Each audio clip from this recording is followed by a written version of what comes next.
मंडळी नमस्कार, तुमचं पुन्हा एकदा स्वागत आहे या नवीन व्हिडिओमध्ये. आणि आजच्या या व्हिडिओमध्ये निघालेलो आहे मी पुण्याच्या आउटसाइड एका लॉंग ड्राईव्हसाठी. आज मी तुम्हाला दाखवणार आहे पुण्याजवळचा एक खूपच सुंदर असा व्ह्यू पॉइंट.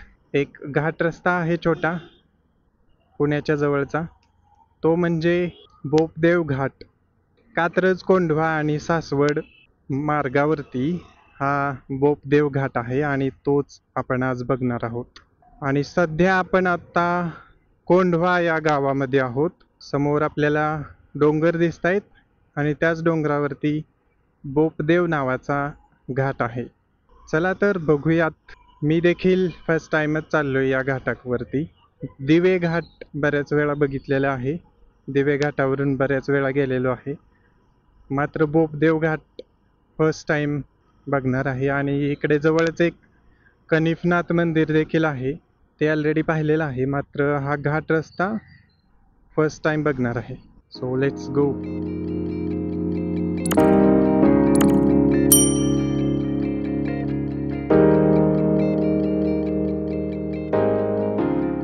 सध्या आपण येवलेवाडी गावामध्ये आहोत. कोंढवा गावाच्या पुढं हे येवलेवाडी नावाचं एक गाव आहे आणि समोर आपल्याला डोंगर दिसतच असतील. मला घाट पण दिसतोय समोर. आता कॅमेरामध्ये तो घाट नाही दिसणार. अगदी 2-3 किलोमीटरचा हा घाट आहे आणि संध्याकाळच्या वेळेस, सनसेटच्या वेळेस खूपच सुंदर असा नजारा इथून दिसत असतो या घाटावरून. पुणे शहरामधला खूप दूरचा एरिया इकडून दिसतो. दिवे घाटामधून सुद्धा खूप रात्रीच्या वेळेस सुंदर नजारा दिसतो आपल्याला.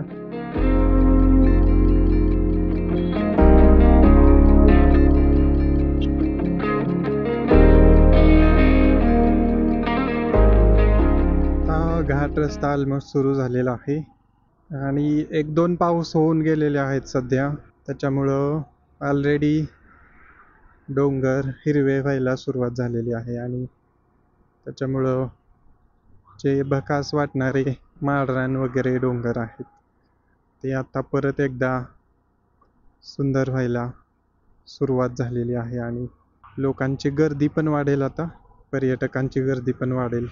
सगळ्या ठिकाणांवर गर्दी असते. आणि अशा प्रकारे आहे बोपदेव घाट.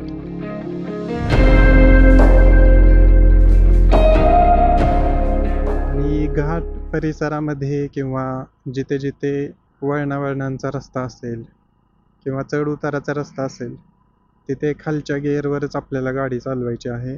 कमी गिअर ठेवायचे आहे. 3रा गिअर किंवा त्याच्या खाली आपल्याला गाडी चालवायची.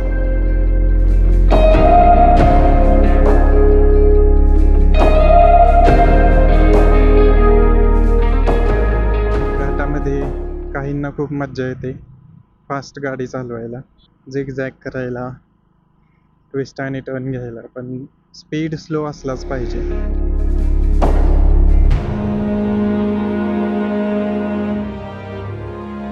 आणि अशा प्रकारे घाट संपलेला आहे. दूरचा सगळा डोंगराळ भाग, टेकड्यांच्या रांगा वगैरे दिसत आहेत आपल्याला. आपण याच्या आधीच्या बऱ्याच व्हिडिओमध्ये डिस्कस केलेलं आहे की बोपदेव घाट, त्याच्यानंतर दिवे घाट, मल्हारगड, ही जी सगळी ठिकाणं आहेत सह्याद्रीच्या भुलेश्वर डोंगर रांगेमध्ये येतात. भुलेश्वर नावाचं एक खूप सुंदर मंदिर देखील आहे, तो देखील व्हिडिओ आपण आपल्या पेजवर टाकलेला आहे. आणि त्याच मंदिरावरून या डोंगर रांगेला नाव दिलेलं आहे भुलेश्वर डोंगर रांग.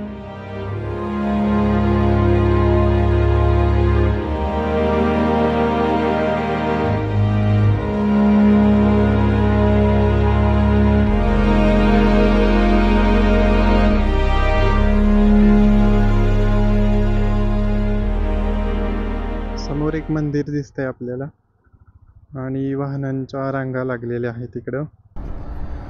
मंडळी, आता आपण बोपदेव घाटाच्या एंड पॉइंटला पोहोचलेलो आहोत आणि इथे एक मंदिर आहे, ते मंदिर बघायला आता आपण आलोय. आणि इथून खूपच सुंदर असा नजारा दिसतोय. पुणे शहराचा सर्व एरिया इकडून खूप अतिशय मस्त दिसतोय. आणि अशा प्रकारे इकडं बोपदेव गाव आहे. त्याच्यानंतर हा सासवड रस्ता आणि हे एक मंदिर बघायला आता आपण आलोय. आणि सुमित आणि मी या ड्राईव्हसाठी आलोय. अतिशय सुंदर असा परिसर इकडं आहे. मात्र खूप वेगात इकडं डेव्हलपमेंट देखील चालू आहे. बघू शकता एक मंदिर आता आपण बघूया. चला.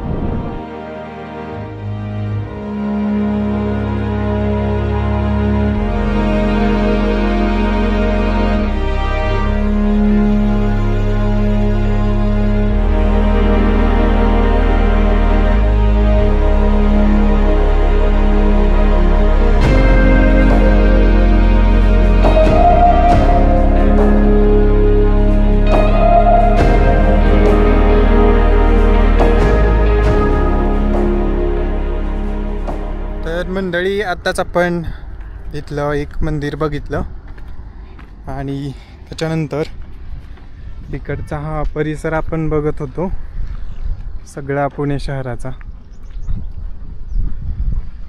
अतिशय सुंदर असा शहराचा नजारा दिसतोय. मात्र जे डेव्हलपमेंट चालू आहे इकडं ते बघून खरंच खूप वाईट वाटतंय. हे आपल्या एवढ्या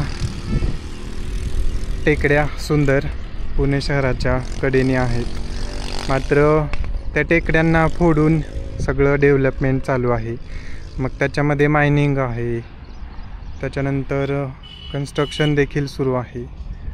तर अशाच प्रकारे सगळं जे विकास काम आहे आणि त्याच्याखाली जी निसर्गाची जी अवनती चालू आहे ते खरंच खूप चिंताग्रस्त विषय आहे. आणि हे सर्वत्र आहे, पुण्याचंच नाही, बाकी सगळ्या शहरांचा देखील विकास करण्याच्या नावाखाली निसर्गासोबत छेडछाड करण्याचा अतिशय वाईट प्रयत्न चालू आहे. बाकी निसर्ग खूप छान आहे. आत्ता भयंकर ऊन पडले, 2-3 पाऊस देखील होऊन गेलेत. आणि हे मंदिर आत्ताच आपण बघितलं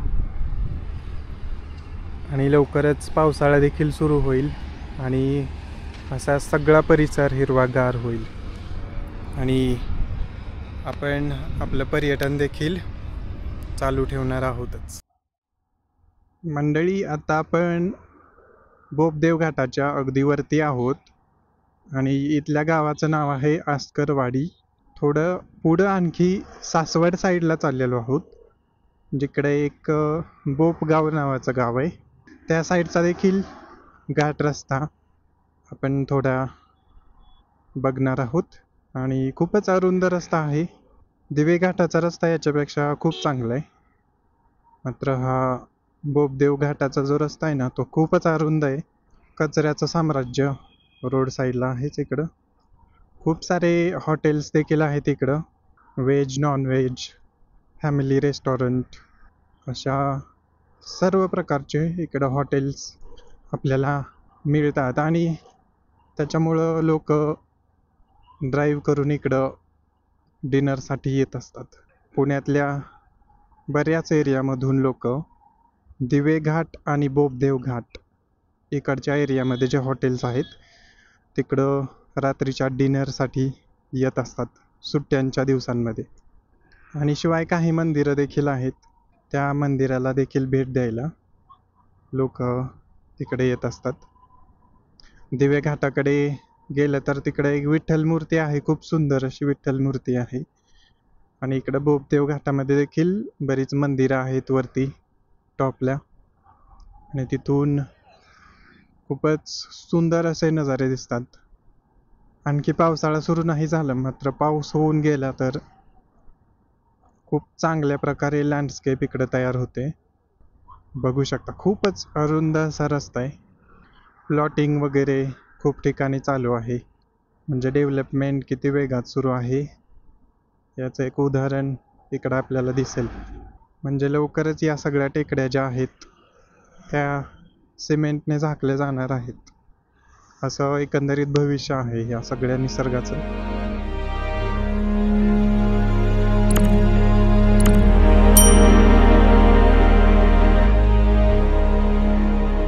तर मंडळी आता आपण पूर्ण घाट उतरलेला आहे आणि आता इकडं बोपगाव, भिवरी वगैरे गावं आपल्याला लागलेली आहेत. आणि आता आपण आपला व्हिडिओ इथे थांबवत आहोत कारण आजच्या व्हिडिओमध्ये आपण बोपदेव घाट पाहणार होतो. आणि आपण हा पूर्ण घाट पाहिलेला आहे आणि थोडीशी पुढं ड्राईव्ह करत आपण आता आलेलो आहोत. आणि आपण अशाच एका कुठल्या तरी ट्रॅव्हल ॲडव्हेंचरमध्ये किंवा ड्राईव्हमध्ये भेटूयात. तोपर्यंत फिरत राहा, सुरक्षित राहा आणि भटकंती करत राहा. धन्यवाद. Good bye.